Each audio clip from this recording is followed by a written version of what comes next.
ஜோதிட நண்பர்கள் அனைவருக்கும் வணக்கம்.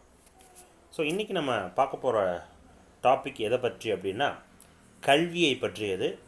அதில் ரொம்ப இம்பார்ட்டன்ட், பௌர்ணமி யோகம் இருக்கக்கூடிய ஜாதகக்காரர்கள் எப்போவுமே உயர்நிலையில் இருப்பாங்க அப்படிங்கிற ஒரு விஷயம் ஜோதிடத்தில் இருக்குது. அப்போ பௌர்ணமி யோகத்தில் பிறந்தாலே வாழ்க்கையில் முன்னேற்றம், மிக உயரத்திற்கு செல்லலாம், அவருடைய வாழ்க்கை மிக செழிப்பாக இருக்கும், உயர்கல்வி, உயர் வேலை, நல்ல பொருளாதாரம் இப்படிங்கிற விஷயத்த சொல்லுவாங்க. அப்போ உண்மையிலே அந்த பௌர்ணமி யோகம் வேலை செய்யுமா? இல்லை சார், பௌர்ணமி யோகம்ங்கிறது இந்த குருவினுடைய அணி லக்னத்துக்கு மட்டும்தான் சார் வேலை செய்யும். சுக்கிரனுடைய அணி லக்னம்னு சொல்லக்கூடிய துலாம், ரிஷபம் மற்றும் மகரம், சிம்மம், மகரம், கும்பம், மிதுனம் மற்றும் கன்னிக்கெல்லாம் வேலை செய்யாது சார் அப்படிங்கிற ஒரு தாட்டு இருக்குது. இப்போ இந்த குரு அணி லக்னத்திலேயே இருக்கக்கூடிய ஒரு ஜாதகருக்கு பௌர்ணமி யோகத்தில் பிறந்த ஒரு ஜாதகம் பார்க்குறோம். அந்த ஜாதகத்தில் குரு அணி லக்னத்தில் பிறந்த ஒருத்தருடைய ஜாதகம் பௌர்ணமி யோகம், அவருடைய ஜாதகம் எப்படி வேலை செய்யுது. அதே போல் சுக்கிர அணி லக்னத்தில் பிறந்த ஒருவர், அவருடைய ஜாதகத்திலையும் பௌர்ணமி யோகம், அவருடைய ஜாதகத்தில் இந்த பௌர்ணமி யோகம் எப்படி வேலை செய்யுது அப்படிங்கிறத பார்க்க போகிறோம். ஸோ இங்கே நெகட்டிவாக வேலை செய்யுது சார், நெகட்டிவாக வேலை செஞ்சிச்சு சார் அப்படிங்கிற பாயிண்டில் நம்ம இது எடுக்கிறோம் இந்த பலனை. ஸோ அதனால் பௌர்ணமி யோகத்திற்கும் வாழ்க்கையினுடைய நடக்கக்கூடிய முக்கியமான சம்பவத்தின், முக்கியமாக ஒவ்வொரு ஜாதகத்துக்கும் இந்த பௌர்ணமி யோகம் திருமணத்தை ஏற்படுத்தி வைக்கும், பொருளாதாரத்தை உயர்நிலை ஏற்படுத்தும், கல்வி செல்வத்தை கொடுக்கும், மரியாதையான வாழ்க்கையை ஏற்படுத்தி கொடுக்கும், அரசு வேலையை ஏற்படுத்தி கொடுக்கும். இதெல்லாம் ஒவ்வொரு இடத்துலையும் இந்த சந்திரன், பௌர்ணமி சந்திரன் வேலை செய்யும். இப்போ நம்ம கல்வியை எப்படி எடுக்கிறோம்? அப்போ கல்விக்கான வீட்டிலையே அமர்ந்து, கல்விக்கான காரக கிரகத்தோடையே அமர்ந்து கல்வியை கொடுக்கல இந்த பௌர்ணமி யோகம். அப்போ அதுக்கான காரணம் என்ன? ஸோ இப்போ பொதுவாக பௌர்ணமி யோகத்தில் பிறந்தால் யோகம்னு சொல்லக்கூடாது அப்படிங்கிறதுக்கான ஒரு உதாரணம் ஜாதகம் தான். இங்கே பாருங்கள், ஸ்க்ரீனில் ஒரு ஜாதகம் வருது. இந்த ஜாதகத்தை பாருங்களேன். இந்த ஜாதகம் விருச்சிக லக்னம், கும்பராசி. விருச்சிக லக்னம், கும்பராசி, பூரட்டாதி 2வது பாதம். இப்போ இவருக்கு நடந்துட்டுருக்கிறது புதன் தசை போயிட்டுருக்குது 2015லேருந்து. ஸோ இப்போ பாருங்கள், குரு தசை 84லேருந்து 1984 பிறந்திருக்காரு. 84லேருந்து 12 வருடங்கள் 96 வரைக்கும் குரு தசை. அதற்கு அடுத்தப்புறம் ஒரு 19 வருடம் சனியினுடைய தசை. அப்போ இந்த சனி தசை இவருக்கு என்ன பண்ணியிருக்கணும்? இவருக்கு அடுத்த கல்வியின், இப்போ நான் கல்வி, ஏன்னா கல்வி ஸ்தானத்தில் சந்திரன் அமர்ந்து நிற்கிது. ஸோ இப்போ இந்த இடத்துல பாருங்கள், ஆவணி மாத முழு பௌர்ணமி யோகத்தில் இந்த ஜாதகம் பிறந்து நிற்கிது. லக்னம் விருச்சிக லக்னம், குரு அணி லக்னம். அப்போ இந்த ஜாதகத்தில் ஏதாவது குறை இருக்கா?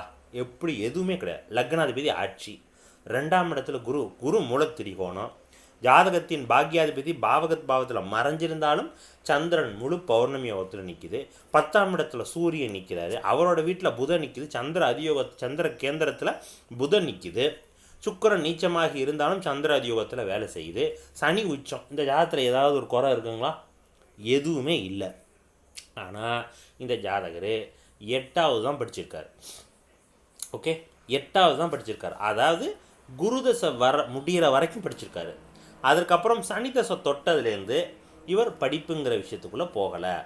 அப்போ ஏன் குருதசை வரைக்கும் படிச்சிருக்காரு, அதுக்கப்புறம் சனி தசைக்குள்ளே போகலை, ஏன் அப்படிங்கிற பார்வைக்கும் போகணும். இங்கே சனி உச்சந்தான்.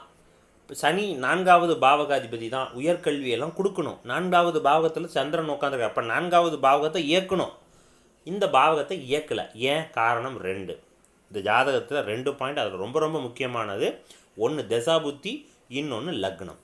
இந்த ஜாதகருக்கு படிப்புங்கிறதுல பெரிய ஆர்வம், புத்திசாலியாக இருப்பாரே தவிர படிப்புங்கிற விஷயத்தில் ரொம்ப ஆர்வம் குறைவாக இருக்கும் அப்படிங்கிற பாயிண்டில் இருக்கார். ஏன் அப்படின்னா இங்கே பாருங்கள், லக்னம் விருச்சிக லக்னம், லக்ன புள்ளி 8 டிகிரி, அதோட கேது 7 டிகிரி. லக்ன புள்ளி ரொம்ப ரொம்ப இம்பார்ட்டன்ட். ஒரு மனிதனுடைய ஆரம்ப புள்ளி, பிள்ளையார் சொல்லின்னு சொல்லக்கூடிய அந்த லக்ன புள்ளி ரொம்ப தெளிவாக இருக்கணும். அந்த இடத்துல செவ்வாய், சனி இது போன்ற அமைப்புகள் இணைஞ்சிருந்துச்சுன்னா ஒரு குழப்ப நிலையிலேயே இருப்பாங்க. சார் ஆனால் சந்திர கேந்திரத்தில் இருக்கே சார், நல்லா பாருங்கள், சந்திரன் எத்தனை டிகிரி? 23 டிகிரியில் நிற்கிது. ஆனால் லக்ன புள்ளி 8 டிகிரி. இது சந்திர கேந்திரத்தில் வராது. இந்த லக்ன புள்ளி சந்திரனுடைய கேந்திரத்தில் வராது அப்படிங்கிறத புரிஞ்சுக்கணும். இங்கே லக்னாதிபதி செவ்வாய் 19 டிகிரியில் அமர்ந்து அது ஓரளவுக்கு சந்திர கேந்திரத்தில் நிற்கிது. ஆனால் என்ன தான் இருந்தாலும் லக்னாதிபதியே ஆனாலும் பாவகிரகங்கள் லக்னாதிபதி ஆனாலும் லக்னத்தோடு தொடர்பு இருக்கக்கூடாது ஒன்று. ஸோ இந்த இடத்துல ஃபஸ்ட்டு பாயிண்ட்டு லக்னம் புள்ளி கேதுவோடு இணைஞ்சு லக்னாதிபதியும் லக்னத்தில் இருப்பது ஜாதகனுடைய வளர்ச்சி தடையாகுது அப்படிங்கிற பாயிண்ட்டு ஒன்று. ரைட். அடுத்தது சனி தசை வருதுங்க. இந்த ஜாதகத்துக்கு சனி தசை 4வது பாவகாதிபதி 3 மற்றும் 4வது பாவகாதிபதி என்ன சாரம் வாங்கி நிற்கிறார்? ராகு சாரம் வாங்கி உச்சம் பெற்று 12ல் மறைகிறாரு. கல்வியை கொடுக்கணும். ஆனால் இங்கே பாருங்கள், இதுதான் சின்ரா சார் சொல்லுவார், ராஜா வேஷம் கட்டியிருக்காரு ஆனால் ராஜாவாக இல்லை அப்படின்னு சொல்லுவார். அதுதான் சனி இங்கே உச்சமாக நிற்கிது. ஆனால் அவர் நின்ற வீட்டின் அதிபதி சுக்கிரன் நீச்சம். இல்லை, சுக்கிரன் தான் இங்கே நீச்சபங்க ராஜயோகமாகுதே. அப்படின்னா சுக்கிரனுடைய தசாபுத்திக்கு தான் அதை எடுக்கணுமே தவிர சனியினுடைய தசாபுத்திக்கு இங்கே சுக்கிரன் நீச்சமாக நிற்கிறாரு. அவருடைய வீட்டில் தான் சனி நிற்கிது. அப்படிங்கும்போது சனி பலம் இழந்து குறைவாக உயர்கல்வி செல்ல விடாத அளவுக்கு தடையாகுது. அப்போ சந்திரன் அங்கே 4ஆம் இடத்துல உட்காந்துருக்காது. என்ன வேலை செய்யும்? 4ஆம் இடத்துல உட்காந்துருக்கிற சந்திரன் இவரோட தந்தையும் சரி தாயும் சரி, தாய்ங்கிறத விட தந்தை என்ன சொல்லுவார்? நீ படிடான்னு சொல்லியிருப்பார். கண்டிப்பாக அதற்கான எல்லா ஏற்பாடுகளும் செஞ்சுருப்பார். ஆனால் இவருக்கு இன்ட்ரெஸ்ட் இல்லாமல் போயிருக்குது. அதற்கு காரணம் சனி. ஓகேங்களா? ரைட். அடுத்தது இவர் என்ன வேலை செய்கிறாரு? அப்போ சனியினுடைய திசையிலேருந்தே இவர் சிறு வயதிலேருந்தே வேலைக்குள்ளே வரார். என்ன வேலையாக இருக்கும்? இங்கே பாருங்கள், அழகாக ஜாதகத்தில் பலன், அந்த பலன் அழகாக நடக்குது பாருங்கள்.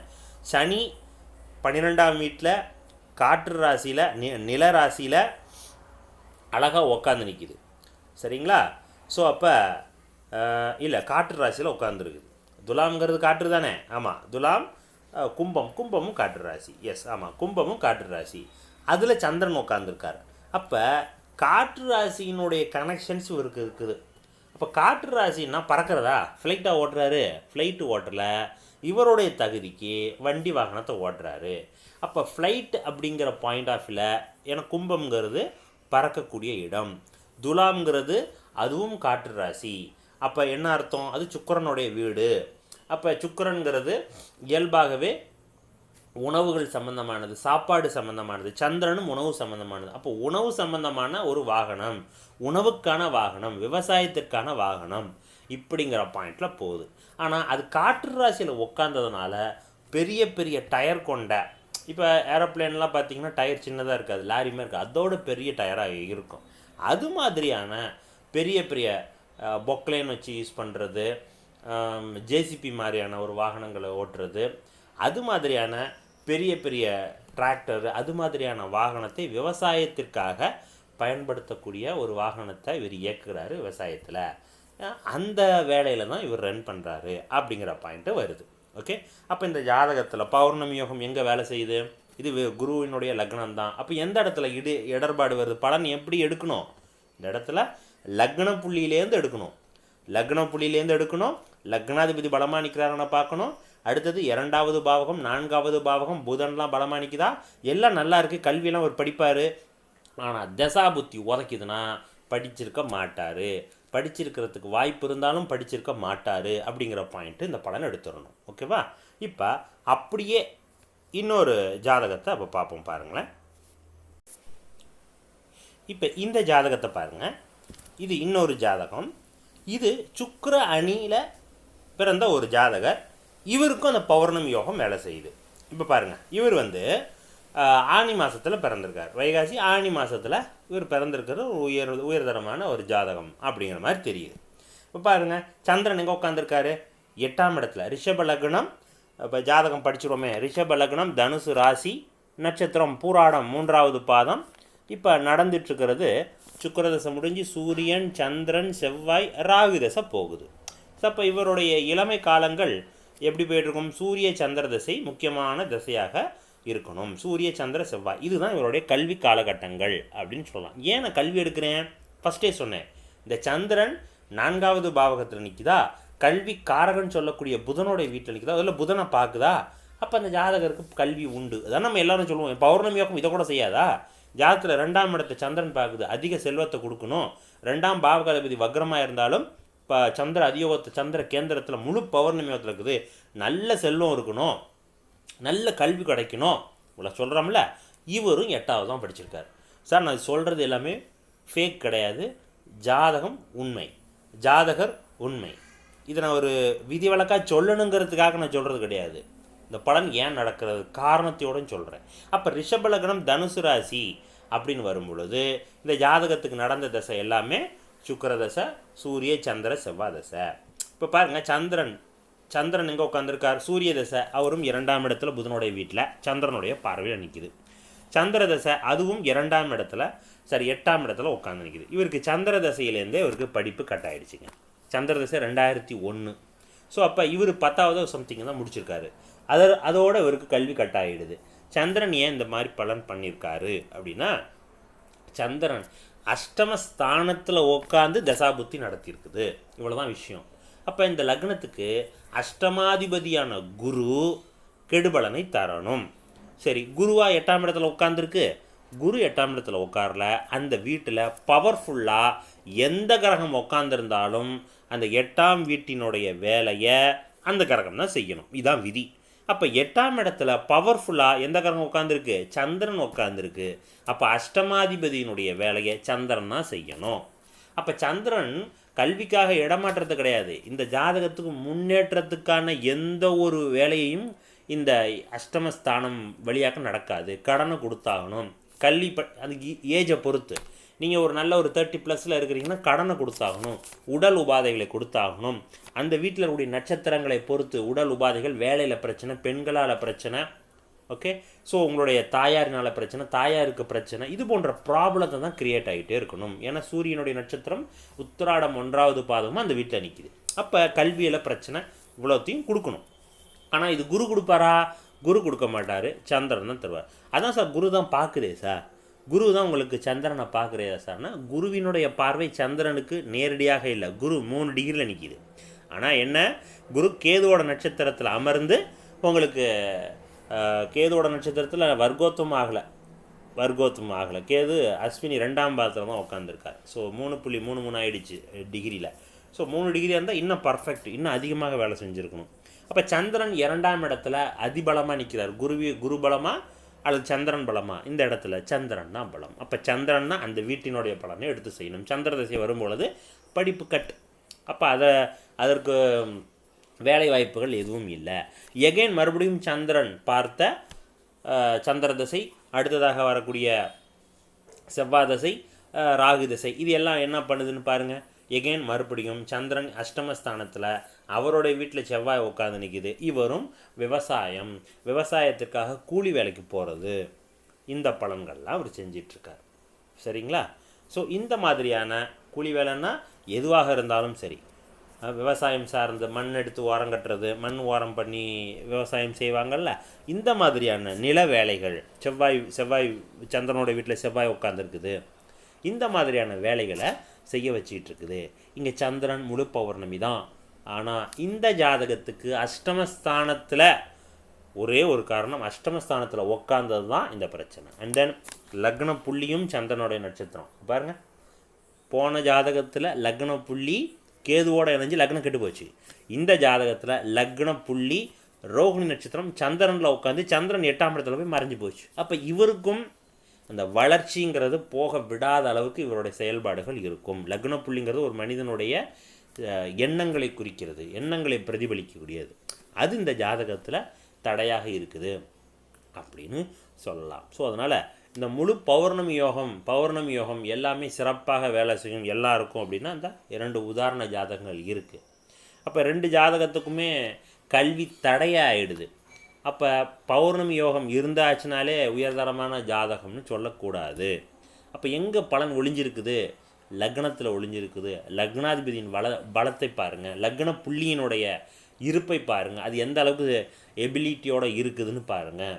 அடுத்தது கல்வியா, படிப்பாரா, கல்விக்கான வீடு காரகிரகம் நல்லா இருக்கா? எஸ். அடுத்தது தசாபுத்திக்கு வாங்க. இப்போ கல்விக்கான காரகிரகம் அடி வாங்கிருச்சு, ஆனால் தசாபுத்தி பலமாக இருக்குன்னா ஏதாவது ஒன்று படிச்சிருப்பார், குறைவான படிப்பு படிச்சிருப்பார். கல்விக்கான காரகிரகம் பலமாக நிற்குது, தசாபுத்தி அடி வாங்கிருச்சுன்னா படிப்புக்கான எல்லாமே இருக்கும், ஆனால் இவர் படிச்சிருக்க மாட்டார். ஓகேவா? எல்லாமே ஈக்குவலாக இருக்கணும், எல்லாமே கரெக்டான ஒரே லைனில் இருக்கணும். அப்படி இருந்துச்சுன்னா அவர் படிக்க போகிறாரு. ஏதாவது ஒரு இடத்துல ஏறக்குறையாக இருந்துச்சுன்னா அதற்கேற்றாற் போல் அவருடைய படிப்பு உயரம் குறைகிறது அப்படிங்கிற பாயிண்ட்டுக்கு எடுத்துக்கணும். இந்த இடத்துல 8ஆம் இடத்துல உட்கார்ந்துருக்கிற சந்திரன் முழுமையாக கெடுக்கணும் அப்படிங்கிற பாயிண்டில் இவருக்கு அந்த என்னது அந்த படிப்புங்கிறத தடை பண்ணிடுது. ஓகே, இன்னும் இந்த ஜாதகருக்கு திருமணமும் நடைபெறலை அப்படிங்கிற ஒரு பாயிண்ட்டும் இந்த ஜாதகத்துக்கு சொன்னாங்க. ஸோ அதனால் ஜாதகருக்கு திருமணம் அப்படிங்கிற பாயிண்ட்டும் இல்லை. எப்படி சார் திருமணம் இல்லை? 7ஆம் இடத்துல சனி, 7வது பாவக அதிபதி நீச்சம், அண்ட் தென் சந்திரன் சுக்கிரனை பார்க்குறது. அப்போ திருமணத்தை கொடுத்தாங்கன்னு இங்கே 8ஆம் இடத்துல உட்காந்து சந்திரன் சுக்கிரனை பார்க்குது, அதெல்லாம் டிஸ்டர்ப் பண்ணுது. ஸோ அப்போ இவ்வளோத்தையும் இந்த சந்திரன் கெடுபடனை தான் எடுத்து தந்தாகணும் அப்படிங்கிற பாயிண்டில் இந்த ஜாதகருக்கு பலன் அமைஞ்சிருக்குது. ஸோ அதனால் இந்த வீடியோவிலேருந்து நம்ம என்ன தெரிஞ்சுக்கிறோம்? பௌர்ணமி யோகம் அப்படின்னா ஒரு ஜாதகத்துக்கு டப்புன்னு பலன் சொன்னால் தேவையில்லை அப்படிங்கிறத நம்ம தெரிஞ்சுக்கலாம். ஓகே, ஸோ எளிமையாக ஈஸியாக உங்களுக்கு புரிகிற மாதிரி நம்ம சொல்லியிருக்கிறோம் உதாரண ஜாதகங்களோடு. கண்டிப்பாக பிடிச்சிருக்கும்னு நினைக்கிறேன். பிடிச்சிருந்துச்சுன்னா இந்த வீடியோவில் ஏதாவது டவுட் இருந்துச்சுன்னா கூட கீழே கமெண்ட் போடுங்க. அண்ட் தென் பிடிச்சிருந்துச்சுன்னா நம்ம சேனலை சப்ஸ்கிரைப் பண்ணிவிட்டு ஃபாலோ பண்ணிங்க. அடுத்த வீடியோவில் சந்திக்கலாம். நன்றி, வணக்கம்.